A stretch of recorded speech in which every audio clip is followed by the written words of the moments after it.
कवियों की काव्य भाषा क्या थी? अवधी खड़ी बोली, ब्रज भाषा, बुंदेली। यूपी टेट 2011 में पूछा था। तो ब्रज भाषा है रीतिकालीन कवियों की काव्य भाषा।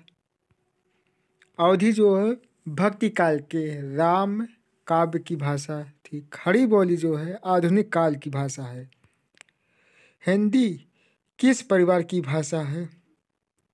सामी हामी, काकेसी, भारूपीसी, पापुई।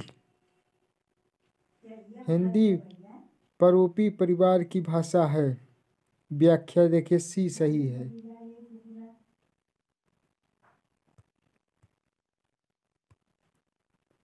काशी नागरी प्रचारणी सभा की स्थापना किस वर्ष हुई थी? तो 1893, 1900, 1903, 1905। तो ऑप्शन इसमें से ए सही है। 1893 ईस्वी में काशी नगरी प्रसारणी सभा की स्थापना 16 जुलाई 1893 में बाबू राधा कृष्ण दास की अध्यक्षता में हुई थी। डॉक्टर श्याम सुंदर दास नागरी प्रचारणी सभा काशी के 3 संस्थापकों श्याम सुंदर दास, राम नारायण मिश्र, राधा कृष्ण दास। अन्य विकल्प संबंधित है जो 1900 जो दिया है। प्रसिद्ध पत्रिका सरस्वती का प्रकाशन किया गया 1905। चंद्रकांति संतति उपन्यास बाबू देवकीनंदन खत्री का है। भाषा के संबंध में उपचारात्मक शिक्षण का उद्देश्य है भाषा प्रयोग संबंधी कठिनाइयों की पहचान तथा उनका निदान, बच्चों को व्यस्त रखना, बच्चों को श्रेणीवार विभक्त करना, बच्चों की त्रुटि की केवल सूची बनाना। तो ऑप्शन ए सही है। भाषा के संबंध में उपचारात्मक शिक्षण का उद्देश्य है कि भाषा प्रयोग संबंधी कठिनाइयों की पहचान तथा उनका निदान करना। इसमें पूछे गया प्रश्न सभी हैं। प्रमुख भाषाई कौशल के अंतर्गत इनमें से कौन एक नहीं आता? तो सुनना, बोलना, हंसना, लिखना है। तो ऑप्शन सी जो है हंसना। प्रमुख भाषाई कौशल के अंतर्गत हंसना नहीं आता। पढ़ना मतलब पठन से है, सुनना मतलब श्रावण से, बोलना मौखिक, लिखना लेखन से है। काव्य शिक्षण का उद्देश्य है भाषा में प्रयुक्त होने वाले विराम चिन्हों से परिचित करना, व्यक्तिकरणिक नियमों की जानकारी देना, संगीत कला में निपुण बनना, रसानुभूति एवं आनंदभूति करना। तो ऑप्शन डी सही है, रसानुभूति आनंदभूति करना।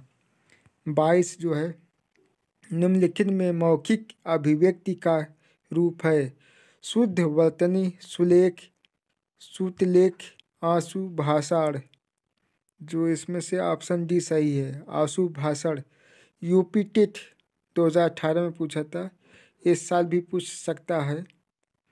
राष्ट्रभाषा किसका प्रतिनिधित्व करती है?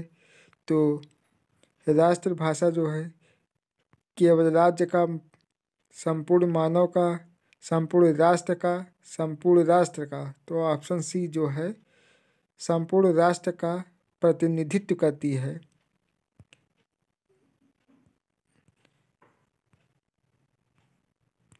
राजभाषा उस भाषा को कहते हैं जिस भाषा के द्वारा किसी राज्य के प्रशासनिक कार्यों को संपन्न किया जाता है, किसी देश के विद्यालयों की प्रशासनिक कार्यों को संपन्न, किसी देश के व्यापार, किसी देश की जनता द्वारा।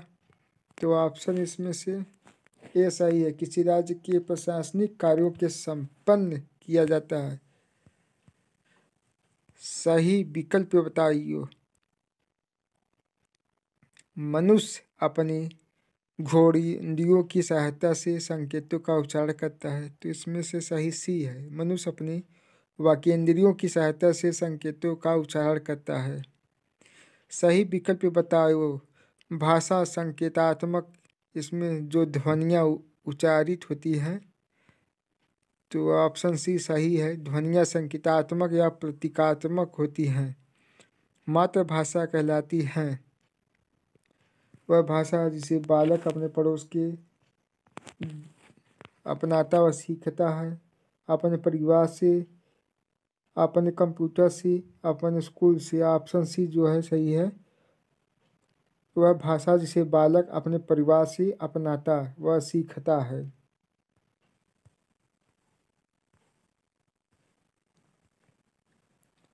परिभाषित शब्द है जो प्रत्येक क्षेत्र में अर्थ प्रकट करता है, तो ऑप्शन सी सही है। इसमें जो किसी क्षेत्र विशेष में एक निश्चित और परिसीमित अर्थ को प्रकट करता है।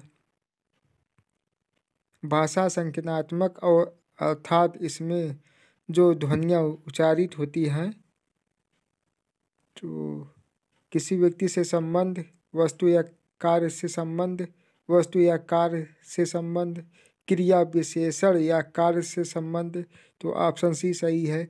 किसी वस्तु या कार्य से संबंध होता है।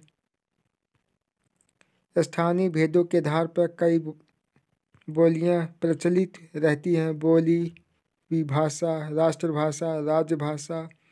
तो विभाषा में जो है स्थानीय वेदों के आधार पर कई बोलियां प्रचलित रहती हैं। स्वतंत्र संग्राम के दौरान हिंदी को राष्ट्रभाषा का दर्जा दिया गया था। विभाषा का क्षेत्र बोली की अपेक्षा होता है, इसमें भरना है, एमपीएसआई में पूछा था। विस्तृत होता है, अपेक्षा विस्तृत होता है। बोली का क्षेत्र जब थोड़ा विकसित हो जाता है और उसमें साहित्य की रचना होने पर वह क्या बन जाती है, तो ब्रज भाषा, उपभाषा, लिपिक, क्षेत्रीय रूप। तो ऑप्शन इसमें बी सही है। उपभाषा